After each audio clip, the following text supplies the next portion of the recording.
Welcome to another edition of the Best Business Minds, where we interview business leaders and academics that write thought-provoking books. I'm Marc Kramer, a serial entrepreneur who consults with family businesses and entrepreneurs. And as you can tell, I've got a bad cold, so my voice is a little bit scratchy and hard to hear. Today, our guest is Nicolai Chen Nielsen, author of Return on Ambition. And this was a really interesting, thought-provoking book. And Nicolai, welcome. Thank you, Mark. Really great to be here. Well, it's great to have you here. So let's start off with you telling us a little bit about your professional background. Yeah, absolutely. Keep it brief. But I went to business school, so had a classic business education, always very interested in the people side of things, but majored in economics and finance. In Copenhagen, with a stint in Wharton, also in Paris. Worked a couple of short-term gigs in a Fortune 500 company in Denmark in investment banking, but ultimately then went into consulting. So I was almost 10 years with McKinsey in Dubai, New York. Fascinating. Did a lot of different work there. And that's where I really started specializing in organizational development, leadership development, culture change. And one calculation I did was that I helped design, deliver programs that reached over 1 million employees across, of course, many different companies. So that was fascinating. We were looking at behavior change at scale. Since then, joined a startup in talent analytics, Peakon, that was bought out by Workday. And after that, for the last 2 years, I've been an independent consultant and coach and doing writing on the side. Well, the experience of McKinsey must have been amazing. I've had a lot of my students when I taught at Wharton go to McKinsey, and I think that gives you such a broad background, and you get to meet so many interesting companies, which must have been very helpful in writing your books. Yeah, it was fascinating. I worked with amazing colleagues and also amazing clients. And what I really enjoyed was, I focused on the people side of things and on the leadership and culture, but we always tied it back to what the organizational objectives and strategy was. So I always like that interplay of the harder metrics and then the people related side of things. Well, let's talk about why did you write this book and why pick this title?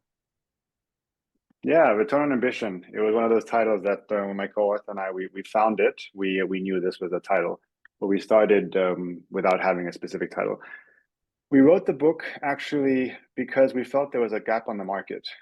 We both, he was also former McKinsey, also executive coach, and grew up in extremely ambitious environments. I'd always been ambitious within an ambitious environment in McKinsey while I was writing the book.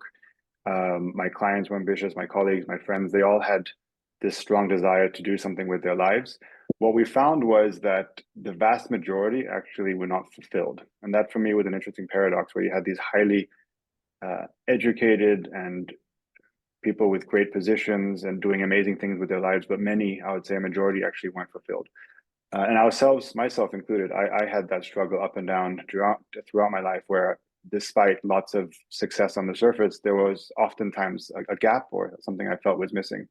So that's why I wanted to explore this and really try to figure out what is ambition, what are the drivers of ambition, and how do you ultimately manage your ambition better instead of letting it manage you. That's why I like this book, because I felt the same way. For myself, I thought when I won an Inc. Entrepreneur of the Year when I was in my early 30s, that I would feel fulfilled. And I'd worked for the chairman of Senate, and he said, that will last maybe 24 hours. And he was right. It lasted less than that, Less unfortunately. than that. Yeah. Yeah. What's your definition of ambition? I define ambition, there are different definitions out there, but I define it very much as a strong yearning and desire to get to a future state that's different from today, but challenging to reach.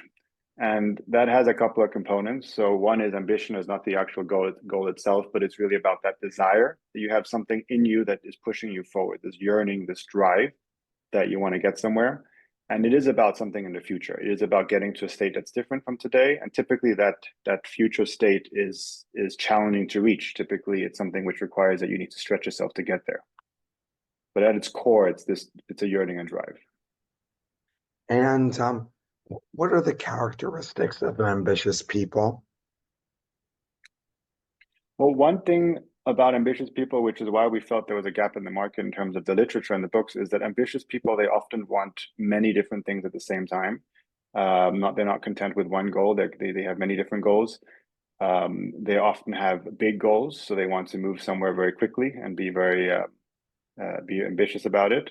And that's also why concepts like work-life balance just don't apply. So a lot of the literature around being more effective and productive and trying to manage your life in many ways don't fulfill the need of ambitious people who just have this bigger yearning, bigger drive, this bigger need to get so many different balls in their lives to actually be balanced. I suffer from this literally every day. You write that people can have painful setbacks from ambition. What's the psychological effect on people? Yeah, it's a little bit, if you talk about setbacks, one you mentioned about the fulfillment and it not actually lasting, and that's definitely a pattern that we see at all ages, young age, but certainly also at towards the end of people's career. And that is hard if your identity or your life has really been about this ambition, these goals that you've set yourself, but perhaps you've never really questioned or been very, very deliberate or intentional about that. So the setback for many people becomes when they actually feel flat after having reached their goals, or also for those who don't reach their goals, perhaps or fail, equally feel flat or feel lost because they don't really know where to go from there. Right? They've been so driven, so focused on going forwards that they haven't always questioned: is this the right thing, or is this actually, where does this goal fit into in the bigger picture and story and context of my life? What are the underlying drivers of ambition, and how can one avoid having ambition destroy themselves and their family, which we read almost daily in the Wall Street Journal and Fortune, Forbes, and other publications? Yeah, that's really why we wanted to look at ambition, because I really think it's a misunderstood concept. And we all know the word ambition, and we probably would, the majority of us on this call, say we are ambitious. I've done this in tons of workshops and audiences, and who's ambitious? Everyone raises their hands. But I think that's a bit the problem of we don't always identify it specifically. And one of the drivers that you asked, what are the drivers of ambition? Oftentimes the drivers are actually coming from outside of you as an individual. They're coming from society or the family or the culture. And that's definitely a problem, because that makes it it doesn't make it your ambition, right? It makes the ambition of the context you're in, and it becomes quite unintentional or an unconscious form of ambition. So we looked at that, and then how you want to mitigate that is to get into the specific underlying components of what you can get out. And we can get into that in more detail if that's interesting. It is because I'm teaching here in Asia, and kids come to me all the time and say, Professor, I'd like to talk to you. I'm feeling very stressed. And I said, what are you stressed about? And they said that my parents have put such high hopes on me, and my friends have, and my community has, and I can't bear the weight of it. And yet, they throw themselves into every competition they can be in to win all the national awards, international awards, and especially in the Asian culture, the parents drive them incredibly hard. What's your advice both to the parents about what they're doing to their kids and to my students about how to handle this both self-induced and friendly inducement, because all the their friends and their family are well-meaning, but it's very destructive. Yeah, no, I have a lot of empathy for that. I'm half Chinese, and I lived 5 years in Thailand. I live in South Korea as well, so I've been very much not. I wouldn't say I was pushed in the same way, but I've been exposed to that environment for sure. And I know it's a struggle. I know it's a struggle. I know it's a struggle from a young age. South Korea, there was Saturday school, which was just not even questioned. It's just something you did, and that's tough, especially as a child.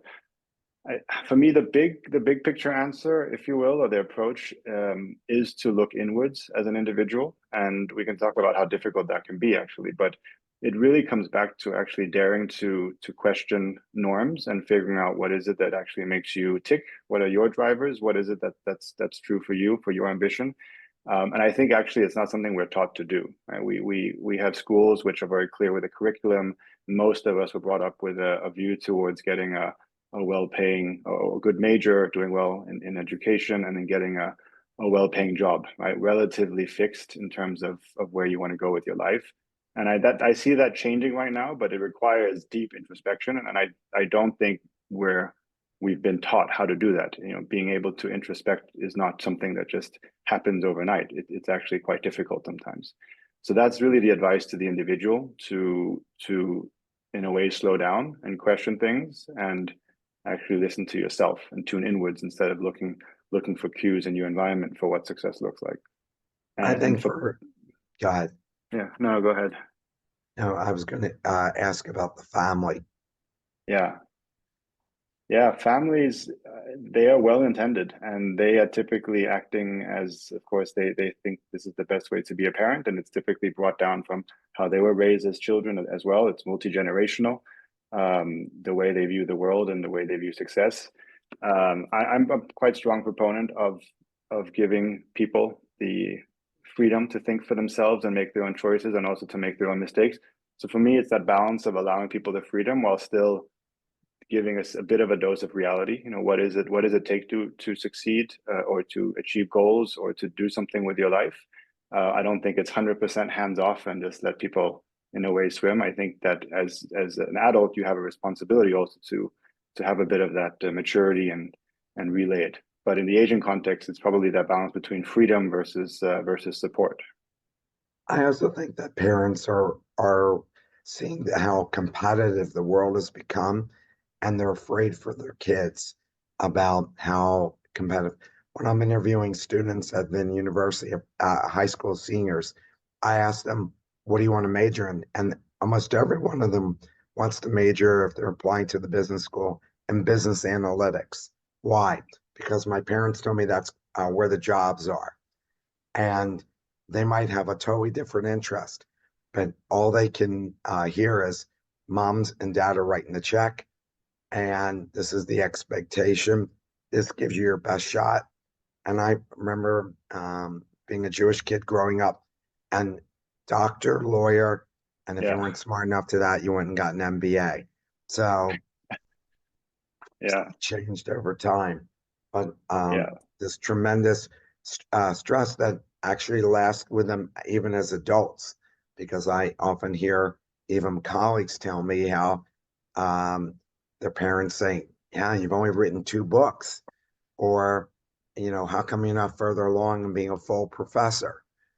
And even as full-grown adults with their own children, uh, this expectation for high ambition and to succeed and make that ambition a reality yeah. can be crushing. Yeah, but it's also a view of the world of ambition equals achievement, or an ambition equals certain results that you have, and that's something that we question the book because we talk about ambition being much more multifaceted. That the return on ambition, right? The return on ambition is what you get out of all those efforts that you're putting into your future goals, your future desires, and what we have a three-part uh, framework for it, where it's achievement, but also your growth and well-being. And that for me questions the core foundations of what ambition or ambitious life actually means. Where achievement is one, but you also need to have a balance of well-being and a balance of growth. And this triangle, if any one of those three is not there, it's not sustainable, and people either burn out or they get bored, or they can't sustain it. So those three, I think, the Asian parent, but just any other example, is really the lens to look at it. And you can be ambitious in terms of your growth, you can be ambitious in terms of your well-being, and you can be ambitious in terms of your achievements. You mentioned 4 reasons ambitious people struggle. Can you tell us what they are?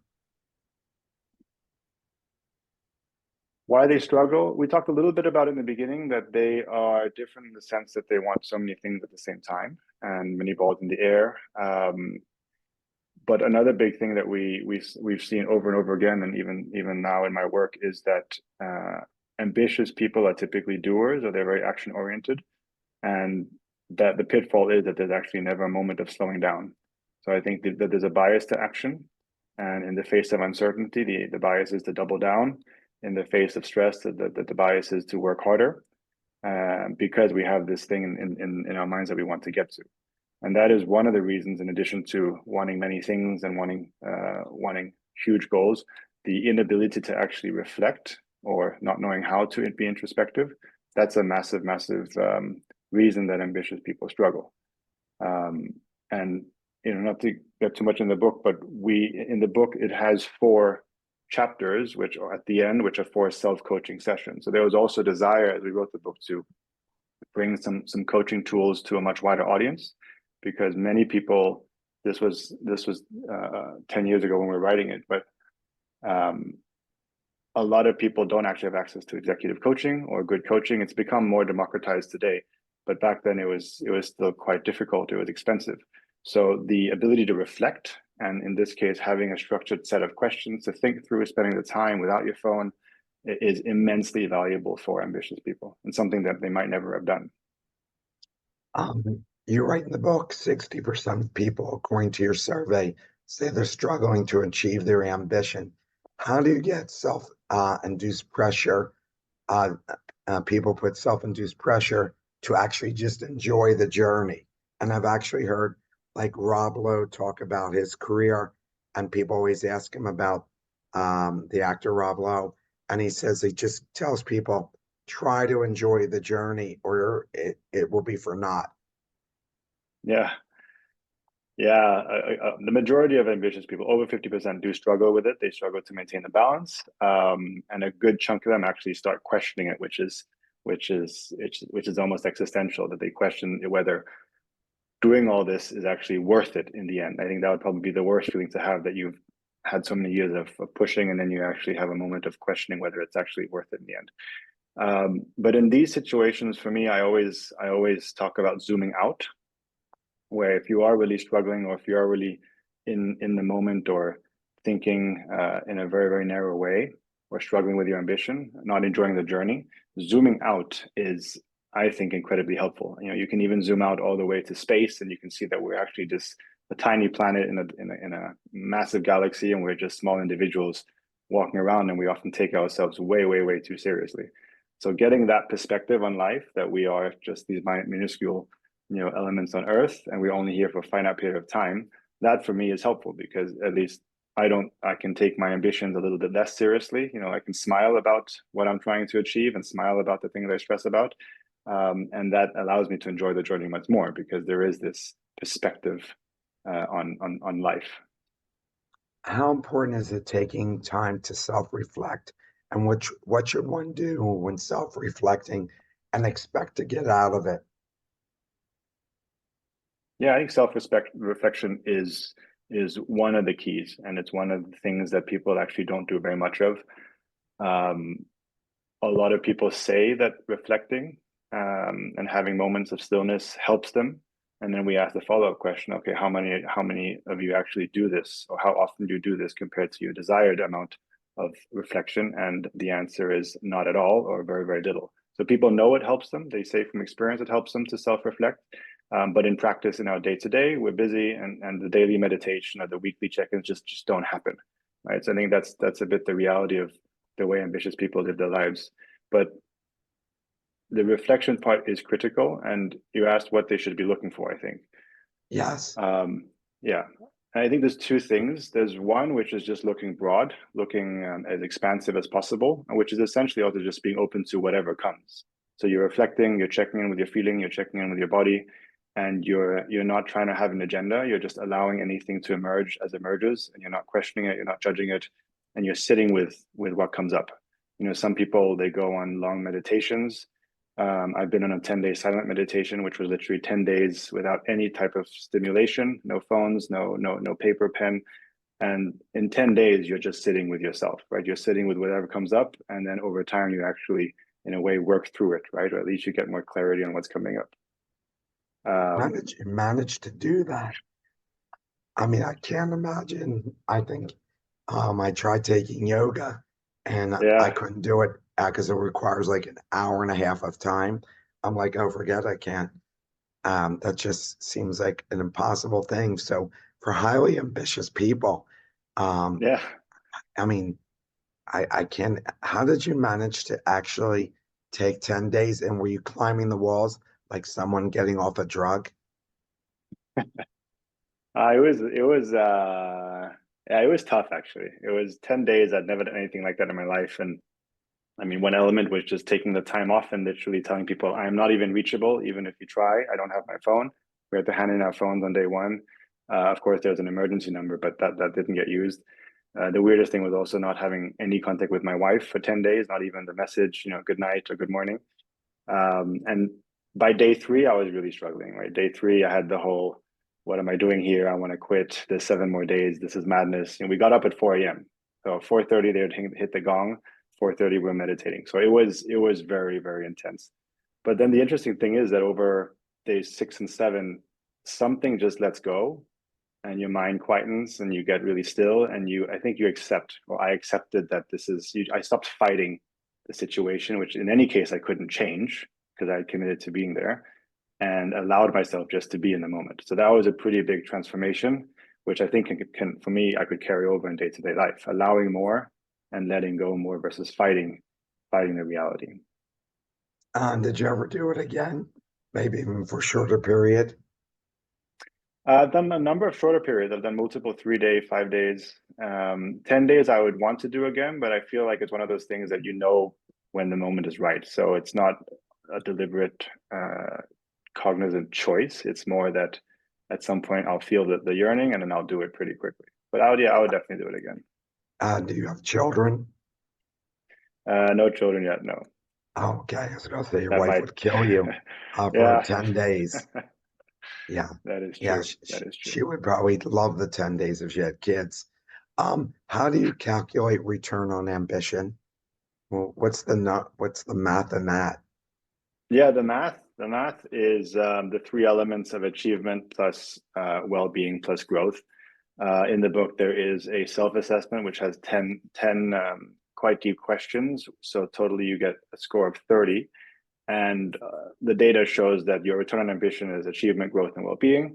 And people who are more self-reportedly more fulfilled in life and feeling like they are successful in life, they have higher scores overall, but also a balance.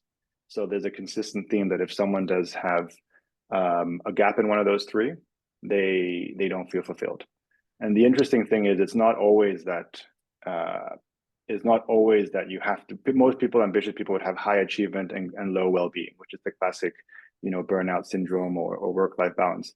But we also saw people who had high well-being and high levels of growth, but low levels of reported achievement across different dimensions of their life, and they were actually also very unfulfilled. So I think the whole notion of lying on a beach and having a life which is stress-free and carefree is also not fulfilling, right? That fantasy is not what ambitious people want.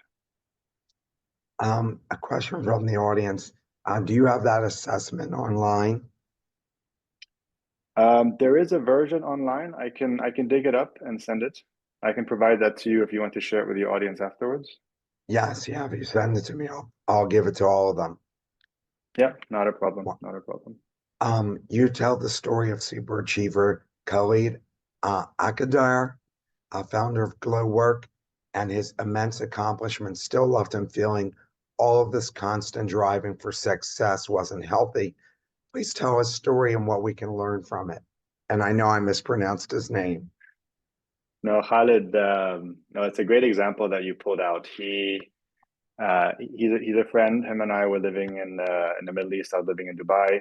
He was what was called. We were both young World Economic Forum global shapers, and he went on to become a young global leader. He's been doing amazing things in his life. You mentioned Glow Work, helping especially Saudi women get into employment, and helping tens of thousands really change their lives. So we interviewed him, or I interviewed him for the book, really digging deep beyond or behind all the accomplishments, because he was someone I remember on social media and LinkedIn. He was literally winning awards week after week, or at least month by month. I mean, it was everything. It was Entrepreneur of the Year. It was, top three, top Arabs under 30, um, and a bunch of other ones. I can't even remember them, but I just remember there was this, accolade collection that he was getting. And it was interesting to interview him because he had a couple of wake up moments. First of all, the pattern of his life was constant achievement, and he was never fulfilled. He achieved his financial goal when he was in his mid to late 20s. He basically achieved a big sum that he had put as a goal as a teenager, and then he never even rested and went on to the next thing and the next thing and the next thing and the next thing. But he had one wake up call where he was speaking with one of his mentors who was significantly older, who also on the surface had achieved these amazing things. And the mentor was basically saying he was visibly unfulfilled, not happy with his life, had a lot of regrets. And I think Khaled saw himself a little bit in the image of his mentor, where he had the wake up call saying he felt the same, and he absolutely did not want to feel like that when he was that age. So it did prompt quite a bit of soul searching on why was he running after all these things that were achievement oriented, and were they actually meaningful to him? Is work-life balance, as people think of it, possible for ambitious people? And what's your advice to avoid burnout, which you write about in this book? Yeah, work-life balance I don't like at all. I've talked a lot about it before, where it's very binary, and the assumption is that you work less and you have more time for life. And for ambitious people, that just doesn't work, because it's not that their life is their work, but for many ambitious people, they truly enjoy what they do. They can be passion driven, they can be mission driven. So telling them to leave work at 5 just it doesn't make sense, because that's the work actually gives them great pleasure. So for me, that doesn't actually help the discussion. And for me, the trinity of achievement, growth, and well-being, that's what it all comes back to, because then you have a much more objective map of where you are across these dimensions. And you also know when you have imbalances. So for me, it's all about there will be trade-offs in life, but you're making them from a much more conscious place, that, okay, I will choose to do something in the next 6 months, which may lead one of these to go up and the others to go down. And you're constantly adjusting the dials there. That I feel helps much more for ambitious people than just work versus life. You write about frenemy and developing an awareness of this and how to handle it. You list 7 types and the 4-step strategy to handle them. Can you please talk about that? Yeah, so frenemies, it's a mix of the word enemy and friend. And part 1 of the book talks about what is your return on ambition, which is the outcomes across achievement, growth, and well-being. But then the second part of the book talks about what gets in the way of your return on ambition. So you have these ambitious people, they're having certain returns, there's some things in their life that they're happy about, some things that they're not so happy about. And the question becomes, what actually is getting in the way of ambitious people? And we mentioned 7 frenemies, which from the research and also from theory, we find actually being key themes that are both gifts of ambition. They're friends of ambition, but they're also pitfalls of ambition. They can get in the way of ambition. So these 7 frenemies, they are things like competitiveness, things like a strong desire for more and more, things like perseverance. You can work hard, you can push the midnight oil. Things like boldness, confidence, independence, flexibility. So these 7 things are gifts if you're managing them well. But then when they become overplayed and when your ambition gets the upper hand, so typically what happens, the ambition would trigger something, then they actually get in the way, right? Too much of a good thing becomes something that holds you back. Can you explain what you mean when you ask, do your feelings shape your thoughts, or do your thoughts shape your feelings? Do your feelings shape your thoughts, or your thoughts shape your feeling? Yeah, I've asked this in workshops as well. And it's an interesting question, because you have very different answers. Some people say that it's definitely thoughts that shape the feelings, and some people will say it's the feelings that shape the thoughts in your day-to-day life. Some don't know, right? Some say it's both. And the answer is really that it's both. And the reason it's important to bring out is because it's actually part of a broader toolkit. It's a repertoire, where some people gravitate more towards being very thought focused, and they're very cognitive, and their head cerebral. And that will shape to some extent how they make decisions, but also it'll dictate a bit their feelings. Like, they will override their feelings, numb their feelings, and really essentially tell themselves what they should be feeling at a given point in time. If they're unhappy, they'll tell themselves to be happy. And then you have the other camp, which are much more feeling focused, and they will often lead or have a bias to lead with feelings. And those feelings will then override what perhaps the rational brain is telling them at the same time. So this is a toolbox. This is something that everyone needs to harness. in my experience, ambitious people are often more in the camp of less less feeling and more thinking. So they're numbing their feelings to some extent, or they've been brought up in a context where showing a lot of feelings was actually not rewarded. So they are very good at just telling themselves with their head what they need to do, but that misses a whole part of introspection. Ronda Rousey, a former world champion MMA fighter, got knocked out for her first loss ever. And she said she lost her identity as the baddest woman on the planet. You could see her comeback fight over a year plus later, and she looked mentally broken and got knocked out again in 43 seconds instead of a couple minutes the first time. How does someone like this mentally crumble, and how does one mentally recover from this? Yeah, it's an interesting case. I think there's a lot under the hood there that I'm probably not privy to. So there are things, I can't comment on what was really going on inside her head in the moment of the fights and after the fight and in the second fight. But I think a theme that emerges is when your ambition becomes tied up with your identity, or your ambition as a specific destination that you want to get to becomes tied up with your destination. And especially when that is externally induced, the risk is really, if you don't reach the goal, you essentially, the identity falls away, or you feel like a failure, and you're not able to actually then figure out what to do next. And then you have some kind of incongruency.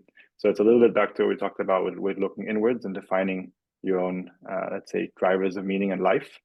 But for many people, we were not taught to do that. Right? And for myself, many years, my ambition was to get certain corporate positions, and for no better reason that I just thought that was what I needed to do to be successful, right? To be happy in life. And I would definitely say for many years, my identity was tied to that. I made the decision at one point, late 20s, or I was about 30 maybe, as a junior partner in McKinsey, I made the decision to not want to go for the partner track. And I tell you, that was incredibly difficult. And it took me more than a year to actually come to the decision, even though subconsciously in my gut, I knew that was the right decision for me, because my whole identity was evolving around the notion of I should be a McKinsey partner. And it was very hard to break from that. Conversely, when I made the decision, it felt very liberating. So it's hard when your ambition and your identity really become almost one to some extent. You're right about the difference between adaptability and changing to please everyone, which is oftentimes what politicians do to get elected. Why do people think doing this makes sense? And how does one recognize in themselves that this isn't a path to success? Mm. So adaptability versus pleasing people. Well, I think pleasing people or the need to be liked is a universal need that ambitious and less ambitious people have. It's very clear that's something that we have innately in us as a species. What we did when we interviewed the ambitious people and the surveys and the research was it was very bottom up in terms of how the frenemies emerged, where we were hearing the stories of what held people back, and then from there seeing themes. And one of the themes that held people back in terms of reaching their ambitions and being fulfilled was what we called the flexibility frenemy. Right? Flexibility being a gift, if you can be good at adapting to situations and understanding different contexts. But what it often got in the way was when the end justified the means, where people would be so focused on what they were trying to achieve that they would, in a way, do anything or say anything to get people what they think, get people to like them, to further their progress towards the ambitions. So for me, it's a little bit the intent. Are you doing this action because of a fear that you won't get to your ambition? Is it coming from that place, or are you doing it because it's actually just the right thing to do, or coming from within you? The author of Half of Yellow Sun, whose name I have a hard time pronouncing, says that people have to be true to themselves. And you hear that all the time, but what does that actually mean? Yeah, Adichie, she wrote a lot of different novels, and she talked a lot about her cultural heritage and background, and essentially being authentic in expressing who she was through her stories. Um, and she didn't have that as a child. I think growing up, she wasn't exposed to as much African literature. So that was definitely a journey for herself to find and dare to express her identity through stories. Yeah, be yourself. Definitely overplayed, but or let's say well spoken about a lot. But there is a big shift. There's a big shift when you look at the development research of people being what's called socialized to being self-authoring, and that's a huge shift. The majority of my clients are probably going through that on their coaching journeys, where you're moving from a inner state where you look for cues around you. Um, you look for signals for what it means to be successful in your environment. You know, back to the Asian parent story, but you know, every culture has this, and you try to optimize your behavior, your goals, to essentially be successful as deemed by the context you're in. And we're all guilty of that to some extent. But the shift is when you break from that and you go from self-authoring to being going from socialized to being self-authoring. And it's a little bit of a 180-degree flip where when you're self-authoring, you are the captain of your own ship. You are really defining and living from the inside out. So I would say, how do you be true to yourself? It's living outside in, you know, letting the outside dictate the inside actions. It's living from that, going from that to living from the inside out, and asking yourself, am I really living in a way that's aligned to who I am or who I'm being told I need to be? Um, Chameleon syndrome, as you write, is a good thing for lots of reasons. Please explain what that is and how it can be an obstacle to success, as you write. The chameleon syndrome, I think we talk under the flexibility frenemy. Um, the ability is to adapt into different contexts, but when it gets in the way, I build out a little bit on what I talked about before, is really when you start taking actions which aren't actually helpful in the long run. So for example, if you're trying to please people, you may really avoid conflict and just not have difficult conversations. We know very clearly that courageous conversations, difficult conversations are key to development, to innovation, to personal growth. So that's one thing you might do. The other thing you might do in the chameleon syndrome is really just take actions truly because you think, well, you're trying to please everyone. We had one example in the book where there was a thought leader, social media influencer, Rachel Bratton, who at that time had over 2 million followers on Instagram, which was huge back then, still huge today. But she was having an account around Instagram, around yoga and lifestyle. And she found that she was only posting good things in her life, and she was only posting the positive things because that's the image she wanted to portray. And one moment there was one day she had a really just a bad day, and she posted some honest feelings, and she got tons of hate because people were saying, what is this? This is not very mindful. You know, this is not the lifestyle that we thought you had, all that stuff. But she felt freeing. She felt like she'd been living this image for so many years. And she decided that she was going to post authentically, and it meant that some posts would lose tens of thousands of followers. But then on the flip side, she started gaining a lot of followers too, because she was just being really herself. So that's the antidote to the chameleon syndrome, where she was just being herself. And at the end of the day, it obviously paid off. There's a partner in a big private equity firm in Vietnam that told my class that the CEOs that tend to end up being replaced are the ones that don't want to fire anyone and are afraid of conflict, which he says holds the company's progress up. What's your advice to CEO founders who might be jeopardizing future success because they hate conflict and feel so much empathy that they hate to make personnel changes when it's needed? Yeah, that's a good question. I think it's a very real challenge at the highest level of leadership. There's a dichotomy between task versus people. And I think often we're making this trade-off between being task-oriented versus being people-oriented.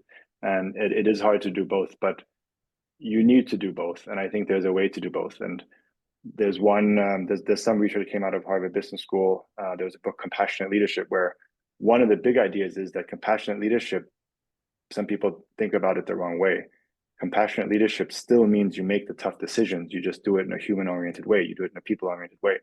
You have compassion when you do it. So the advice is that you need to make decisions that are needed for your business. In this case, if you need to fire someone, it's a very difficult decision. but you have to do it if it's the right thing for the business, but doing it in a compassionate, doing it in a way where you still actually do right by the person. And that can mean actually helping them reskill, helping them find their next job. There are many ways. We saw this during COVID, where some of the best leaders and some of the organizations that came out stronger was when they had to make tough decisions, but they did it in a way where the people actually felt cared for. Even though they were the ones affected, they actually felt like, this company cares for me. I understand why they're doing it, and they're actually helping me as well on my next steps. So the advice is to avoiding the decision, I think, is the worst thing for everyone. You need to make it, but you need to make it in a way that fulfills the business need while also helping the individuals. Please talk about the return on ambition toolbox and how that works. And you've talked a little bit about that throughout this talk. Yeah. Yeah, the toolbox. It's an important part, the third part of the book. So the first part being, what is my return on ambition? The second part being, what gets in the way of my return on ambition, which is the frenemies. And the third part being, how do I improve my return on ambition? And the toolbox, in essence, is 4 self-coaching modules, 4 self-coaching sessions. Each one has a tool that you are exposed to, you're guided through. And by going through the toolbox, you're able to actually carve out time to understand yourself, understand your ambition, but also take concrete steps to improve it, your returns. I can mention the 4, and then we can go into depth. Yes. If you want to go into depth.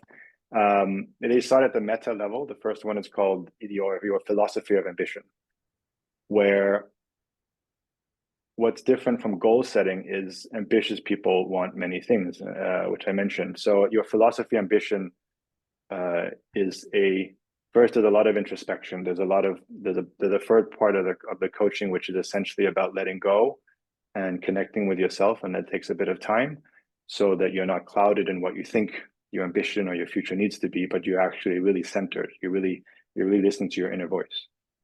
And then from there, what emerges is something authentic to you. And your philosophy of ambition is a series of statements which are important for you as you think about your future.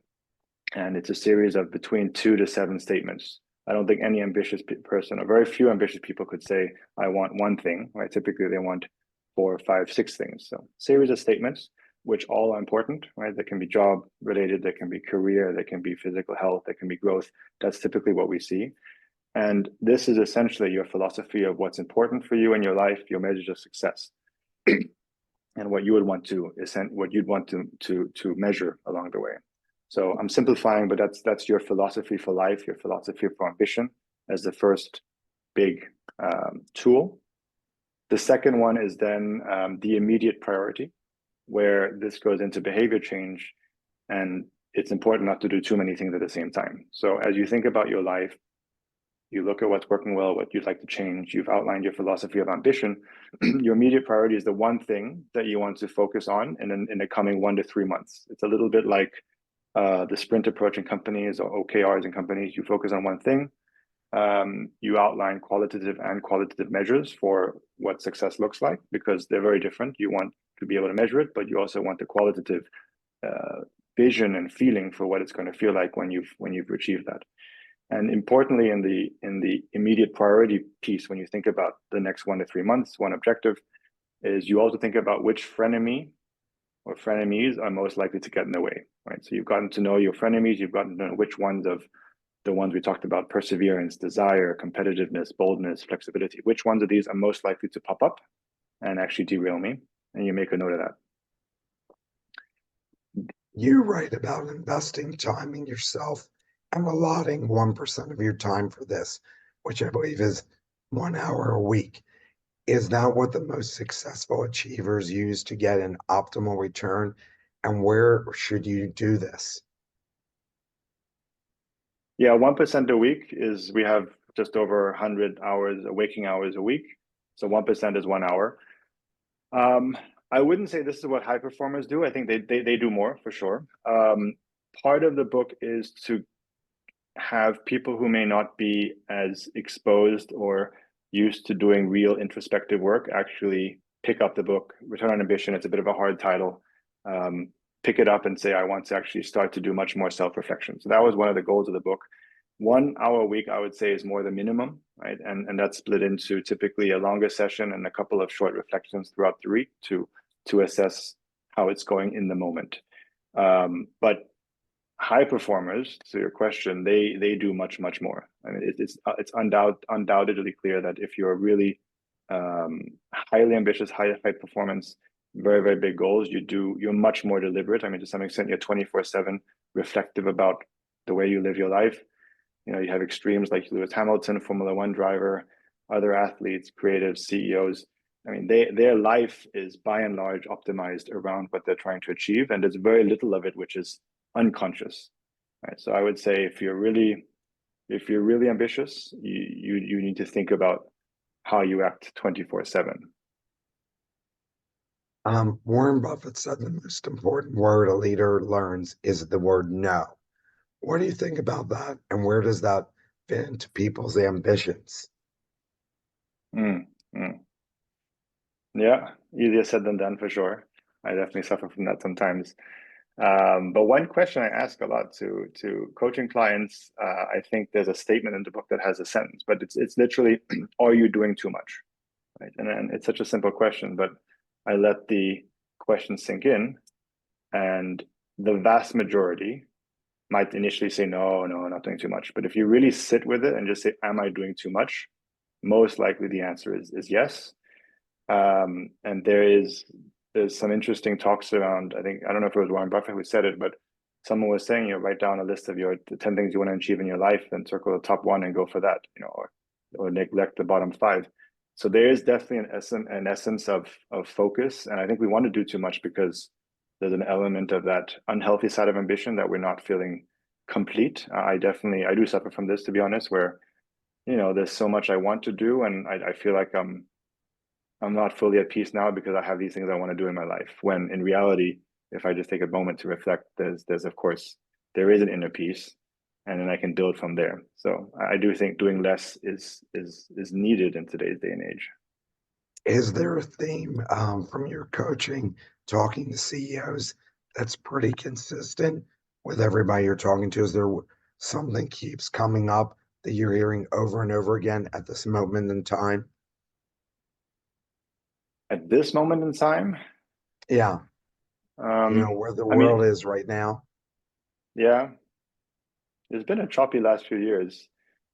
I think it's everyone. One insight is everyone, even who on the surface seems to have it all together, they all struggle with the same insecurities and doubts and challenges that we all do. Right? I think that's everyone's human at the end of the day. I think the last few years have been tough for many people. It's been a bit of a reset. COVID, and the post-COVID period. We're still kind of finding our norm afterwards. Of still now, some companies are getting back to getting back into the office and what that means for us. So I think there's still a lot of uncertainty, and with the whole generative AI and the technological trend, I do think we're at the cusp of a next technological revolution, and every business is running as fast as they can. Every employee feels the stress of what this means for them and their jobs. I think that is clear. That was going to be my last question.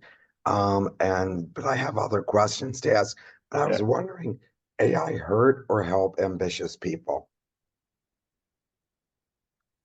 I think the verdict's still a little bit out. There is a positive view of the world where every time you have a big technological breakthrough, what you've seen in the past is that the consumption, things typically become cheaper, more available, and the consumption of that good becomes it increases. So AI can be used in medical settings at a much lower cost. Of course, that's going to, in theory, replace doctors because the AI can now do certain scans or certain analyses, diagnoses.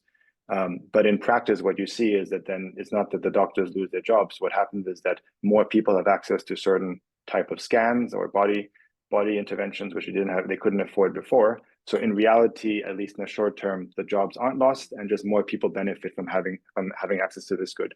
That's the positive view of the world. I think it's also very clear for me that AI, because it's so focused on you could say white collar work or knowledge work, that it's going to hit the workforce differently from ever before. So I do think there'll be disruptions in the sense that a lot of people, millions of people, will need to reskill themselves, and I think at a macro level, it can be very easy to gloss over that and say, yeah, is this going to be some reskilling and then you're good to go, you can find a new job. I think in practice it's very, very hard.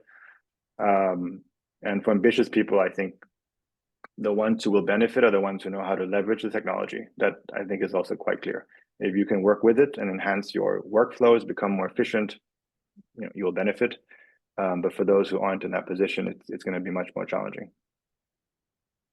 Most ambitious people I've met in my life have some level of success in their fields. How do you set goals that meet your mental needs so you feel accomplished without feeling bored or disappointed? I see this happens often with retired CEOs or entrepreneurs who cash out young and feel rudderless. And you mentioned Vanguard founder Jack Bogle, whom I've met with Yeah. several times. I mean, he's passed away, but I met with several times, and although he was writing books, it didn't feel his hunger for achievement, which he told me numerous times, and wish he had never set a retirement age for the mid 60s. Yeah. Yeah. We interviewed quite a few serial entrepreneurs who felt super bored after selling a company for a big payoff. They literally all use the word bored. Um, I think there's a couple of things. There's the notion we talked about that seeing your ambitions or seeing your goals in the context of your life story. I think that is important. There's an element of knowing yourself and knowing what makes you happy, knowing what makes you fulfilled, both within the professional context but also outside, and seeing a little bit envisioning how you see your life play out if everything was to go to plan. Um, and then your goals become, stepping stones, or they fit into that bigger picture. I think when you don't have that narrative, then you finish one goal and essentially you need to start your new chapter from scratch. So that can be one challenge.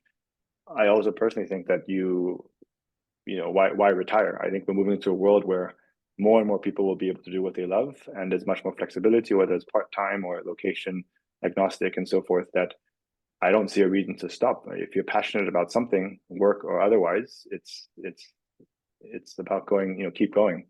So it's just as much about, in your example, why retire at 60? Why not look inside and figure out what's the thing you're excited to do?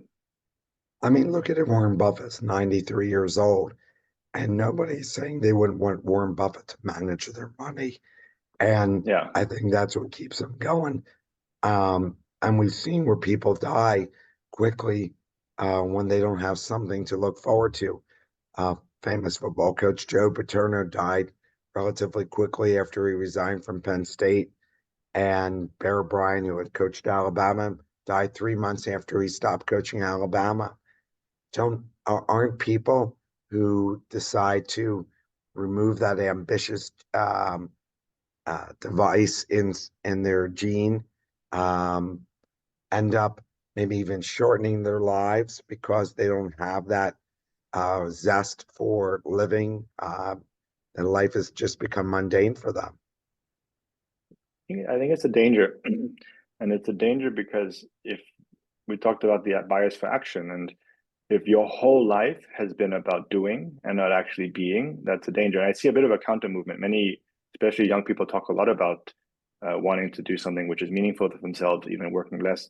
But being comfortable with being, I think, is a skill that we need to embrace. And that, for example, high-powered executive, a CEO, a founder, in the moment or in your day-to-day, having moments of time of actually just being. And it's going to be super uncomfortable because people don't like to feel bored, or you don't like to feel certain things that come up in your life that might be challenging. It's actually easier to some extent to put it under the rug for a period of time and then keep going. Is that tougher for men than women?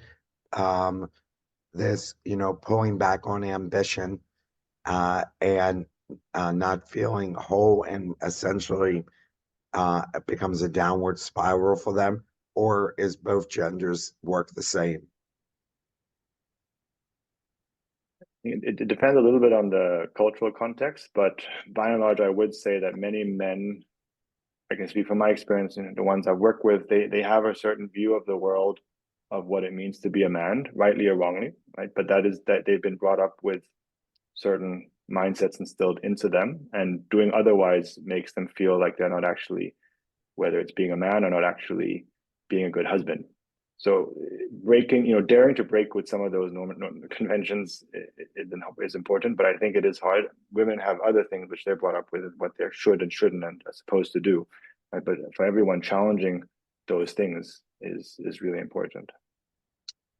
Here's my last question. Are you right that people can have too many goals, which is both stressful and oftentimes feeling disappointed if they weren't achieved? And you've talked about that a little bit Yeah. when answering other questions.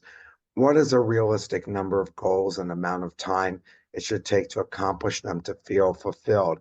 I know this can be different based on the goals, like getting a PhD, compared to learning how to play golf. Yeah, we talked about most people probably have too many goals. Um, and the interesting was with ambitious people, it's self-induced goals to a large extent. You have some which are perhaps coming from a context, but a lot of them are self-induced. So there's actually no one telling you to run faster except yourself.